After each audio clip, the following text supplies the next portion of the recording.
En général, quand vous découvrez pour la première fois votre matrice énergétique de design humain, selon le site sur lequel vous allez ou l'application que vous utilisez, c'est écrit à côté. Vous êtes générateur, vous êtes projecteur et il y a aussi les autorités, le profil, tout ça. Et dans cette vidéo, je vais vous montrer comment on peut déterminer le type énergétique juste en regardant le schéma corporel.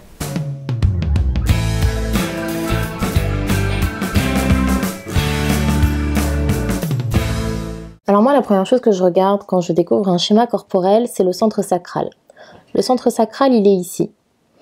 Donc là, sur ce schéma, comme vous pouvez le voir, il est en rouge.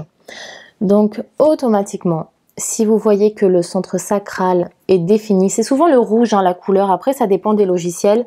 Mais c'est vrai que le centre sacral, il est souvent coloré en rouge. Et si ce centre est en couleur et donc défini, eh bien, ça veut dire que c'est un générateur. Absolument. Toutes les personnes qui ont le centre sacral défini sont des générateurs. Voilà, donc ça c'est la première chose. Après, comme vous le savez, chez les générateurs, il y a soit les générateurs purs, soit les générateurs manifesteurs. Pour déterminer ça, comment on fait? On regarde le centre de la gorge. Le centre de la gorge qui est là. Donc ici sur ce schéma, il est en blanc. Alors il n'y a aucun doute possible, c'est automatiquement un pur générateur. Le générateur manifesteur, il a obligatoirement le centre de la gorge défini, et donc en couleur. La plupart du temps, c'est marron. Je vais vous montrer un autre exemple. Alors là, qu'est-ce qu'on voit? On voit un centre sacral défini en rouge, on voit un centre de la gorge défini, mais c'est pas suffisant. C'est pas parce que le centre de la gorge est défini que c'est automatiquement un générateur manifesteur. Pour que ce soit un générateur manifesteur, il faut qu'il y ait un centre moteur qui soit directement relié à la gorge. Les centres moteurs, c'est quoi? J'ai pris une baguette pour vous montrer, je pense que ça sera mieux que la souris. Les centres moteurs, c'est le centre racine qui est ici, le centre du plexus solaire qui est là, le centre sacral bien évidemment, et le centre du cœur égaux. Alors ici, qu'est-ce qu'on voit? On voit que la gorge, elle est reliée au centre splénique. Le centre splénique, c'est pas un centre moteur, c'est un centre de conscience. Mais on voit que le centre splénique est relié au centre sacral. Et au centre racine d'ailleurs. Donc, c'est ça qui fait que c'est un générateur manifesteur.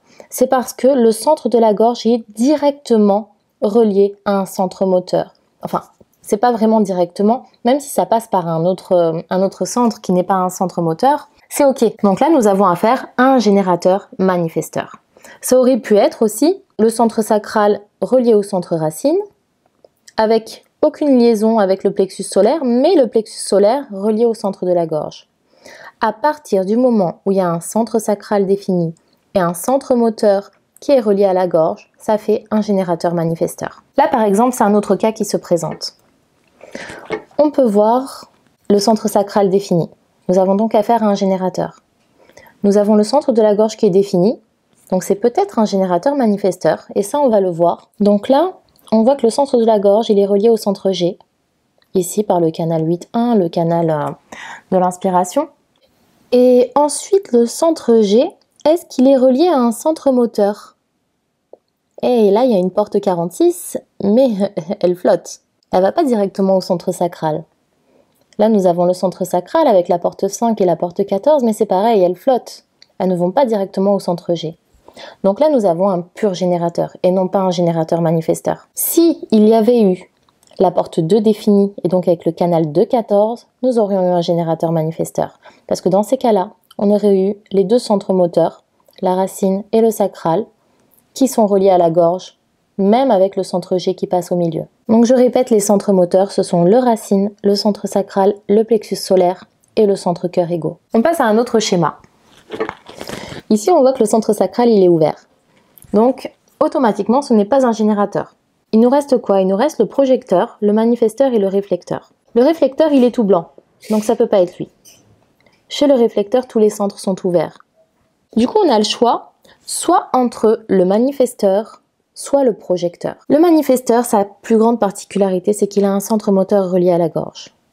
Donc, le sacral n'est pas défini. Ça veut dire que ce n'est pas un générateur. Maintenant, on va regarder les centres moteurs.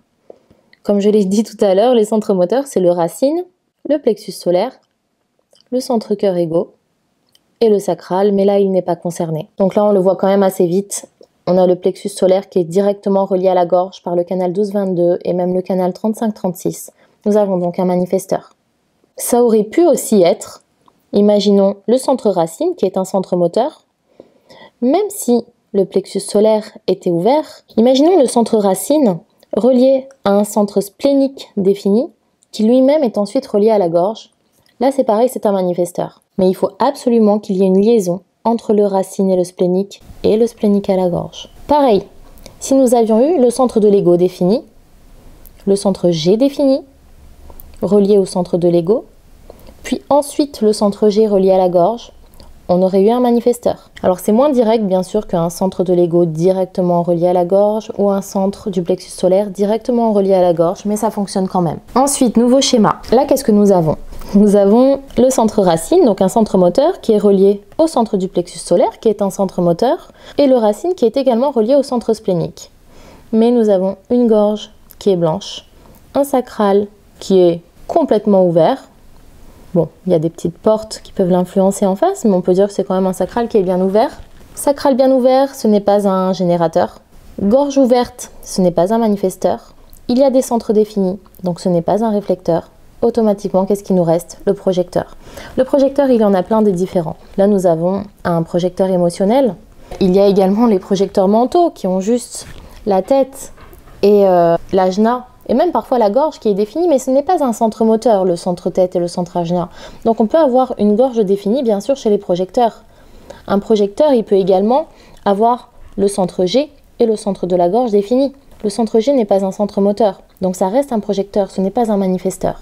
Par contre, s'il y a l'ego qui est défini et qui est directement relié à la gorge, là nous avons un manifesteur. On va terminer avec presque le plus simple à déterminer, c'est le réflecteur. Donc là on a tous les centres qui sont ouverts, tous les centres qui sont blancs.